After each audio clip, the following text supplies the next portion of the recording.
I got Jonathan Williams from the American Legislative Exchange Council with me right now. And Jonathan, appreciate you being on the program here. All right, the State Economic Competitive Index. Overall, let me start there because I really want to compare Missouri and Illinois.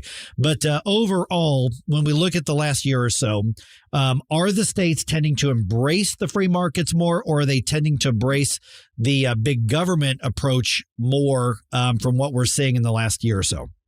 Well, good morning and greetings from the land of make-believe here in D.C. But luckily, we're not talking about the dysfunction in D.C. today. We're talking about, as you mentioned, all the states moving in the right direction. I mean, we have, over the last 3 state legislative sessions, folks, seen over half the states cut taxes and actually use the surplus money that's been sloshing around in state capitals thanks to the Biden bucks, thanks to other natural surplus growth in the states that are doing things well, and they're investing that back into taxpayers. And so I think that is one of the greatest stories that the liberal media in D.C. likes to ignore, in that the states are moving the ball forward as Washington continues to be gridlocked.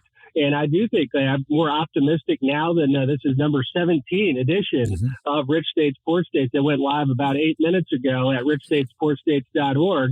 And the top states, I mean, we are seeing some real economic turnaround stories, as well as the perennial powerhouse stories of states that have continually got it right. And of course, this isn't just an academic ranking, as you know, folks. This is actually, the proof is in the pudding. Americans continue to vote with their feet, as we like to say, is one of our clear takeaways, towards states that value economic freedom, and of course away from states that have big government policies that drive away jobs and actually make us all worse off. Good morning, Jonathan. Gabe Pfeiffer here. I'm looking at a summary of sort of the top and the bottom states here, and there are 2 scores, the outlook and performance scores. Could you explain what those mean? Yeah, the outlook score is what we focus on for most of the discussions around this release, because it is, I think, the most important for state policymakers in Jeff City and Springfield and capitals all across the country, of things that they can do to really change the course of their economic story as a state and change their economic resume, change those policies that we know matter for economic growth. In Rich States, Poor States, we concentrate on 15 policies such as taxes and regulations and labor policies that really are drivers for why we have rich states and why we have poor states and why some states are growing and some states aren't. And then, of course, we have the performance side of the rankings as well, that, as I mentioned a second ago, as Americans continue to vote with their feet across state lines, that's one of the things we always love to talk about, because in that backwards looking 10-year look back there on the performance, we look at job creation by state, we look at personal income growth by state, and then we look at the migration patterns. And it's very difficult, as we've learned over the last nearly 2 decades, to actually have in-migration if you're a state that is not getting it right when it comes to policy, and vice versa. I mean, people go where they're wanted, capital goes where it's wanted, businesses go where they're wanted, and it turns out people are pretty sophisticated and can figure out the big differences in many cases, that just a river or a road on the street will be able to separate 2 different different policy outcomes. Okay, so before we get into the Missouri and Illinois comparison, I just kind of want to set the stage for something. We're visiting with Jonathan Williams from the American Legislative Exchange Council. By the way, Jonathan and Art Laffer and Stephen Moore, and Stephen, of course, is on the program pretty regularly, are the ones who compiled all this and put this list together. Government can absolutely get in the way and destroy jobs and destroy economic prosperity and destroy opportunity and get in the way of all this. Can government create economic prosperity, or is it just a matter of government is either in the way or out of the way? Well, yeah, in general, it's a great point. I mean, this is the classic free market debate, right? And kind of Hayek versus Keynes, right? Is as free market as it gets when it comes to the ALEC principles. So we, generally follow that philosophy. Government should get out of the way, let people innovate and create for themselves. There are cases where government tries to step in, and the record is, very mixed, right? Most times it's littered with government examples of some sort of a program that's cooked up with great intentions and has horrible outcomes. I mean, we could go state by state to talk through all of those. Even Jeff City's been guilty of that once in a while, as you all know very well. Occasionally, one of those programs works out well, but in the long term, I mean, the best course that we found in our research is obviously to keep taxes low for everyone and to not pick winners and losers when it comes to tax credits, spending, and those types of things that oftentimes government gets mired in. Okay, so the bad news here is that both Missouri and Illinois are on the bottom half of the list. Missouri at 29 and Illinois, this is going to surprise nobody, 48 out of 50. Oof. Yeah. So when you looked at the difference between Missouri and Illinois, let's start there, Jonathan. What were the differences that, literally were almost a 20 position ranking difference? Well, it's there's a couple that really stand out that put some real distance between Missouri and Illinois. I mean, one is the business tax structure and regime and overall tax burden on businesses. It's about twice as high in Illinois as it is, over twice as high as it is in Missouri. So as you look at where employers are looking to relocate, bringing those jobs with them, it's twice as expensive for all things created equal to have a business in Illinois versus on the other side of the line. So that's one that's very easy. Then you look at other things that really do matter for individuals as well. Illinois still has a state level death tax. It's one of only a few states in America that still continue to try to tax that same amount of capital for the second or third time for these families in the states as people pass away. And it's a clear driver, especially of wealthy and business owners, away from states that have state level death taxes. And then you look at other things such as minimum wage. Illinois has a much higher minimum wage, one of those feel-good government policies that creates unemployment, as we know. And then you look at things like tax limits. Missouri has long benefited from things like the Hancock Amendment and other limits on the growth of government spending. It's not going to shock any listeners today that Illinois has absolutely zero limits on government spending growth. And of course, what do we get? We get out of control spending growth and high taxes. Jonathan, how can Missouri become, something more like a North Carolina, which is kind of a success story going from 26 to number 4 this edition, versus a New York, which is a perennial bottom feeder?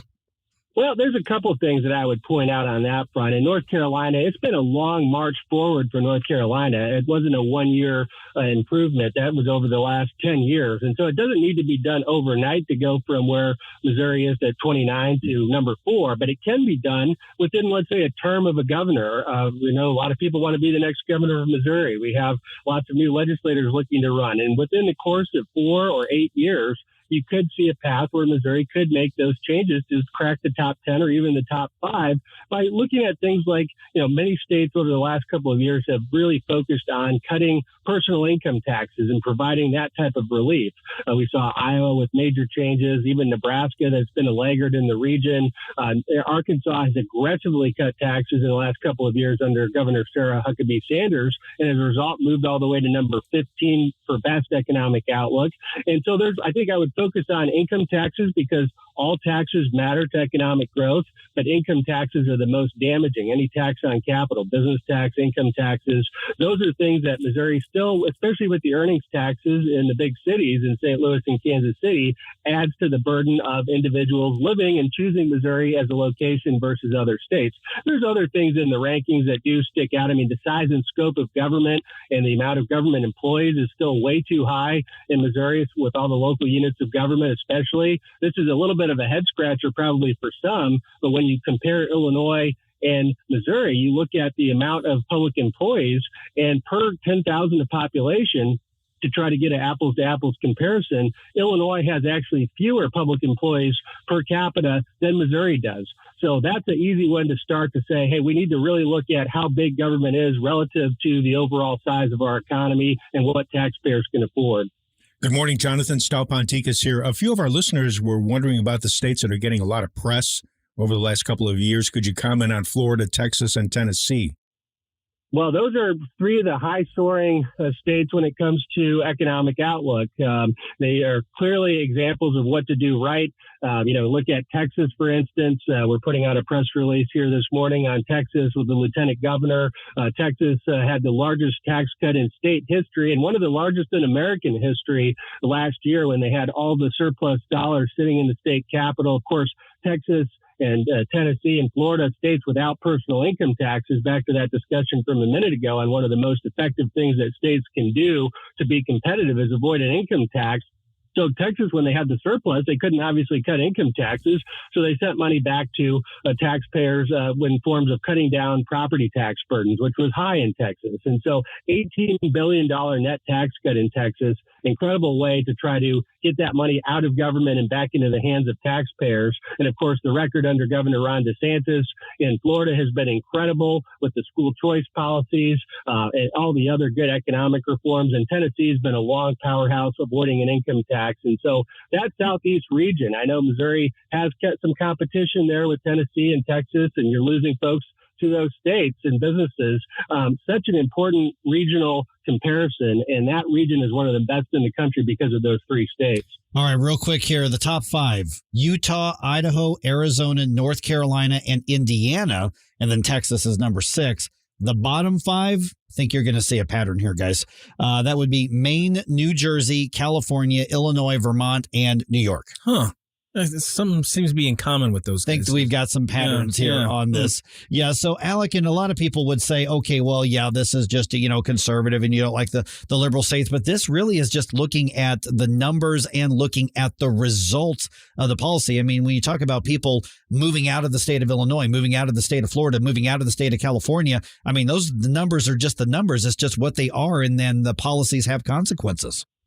Well, that's right. And, you look at the bottom 5 or the bottom 10, none of these states are big in-migration states. I mean, so you can compare that record against, Paul Krugman and liberal economists out there at the New York Times would like to say, hey, this is the model. I mean, well, if that's the model, why aren't businesses and individuals going there? We have freedom of association in America, and thank God for the founders and our system of federalism and this competitive laboratories of democracy. And it turns out, let's compare our resume of free market states versus the resumes of the big government states. And now for 17 years in a row, the free market states continue to win because people value economic opportunity. That's the number one reason, gentlemen, why people move from state to state, according to the U.S. Census Bureau, is they're going for more economic opportunity. Of course, the proof is in the pudding, and free market policies work because freedom works.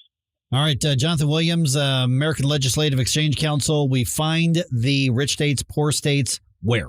richstatespoorstates.org. It's preloaded with all 17 editions, so you can see where you're at today and where you might want to be in the future. All right, Jonathan, really appreciate you being on the program again. We'll catch up with you soon. Thanks, Jonathan. Absolutely. Thanks so much, guys.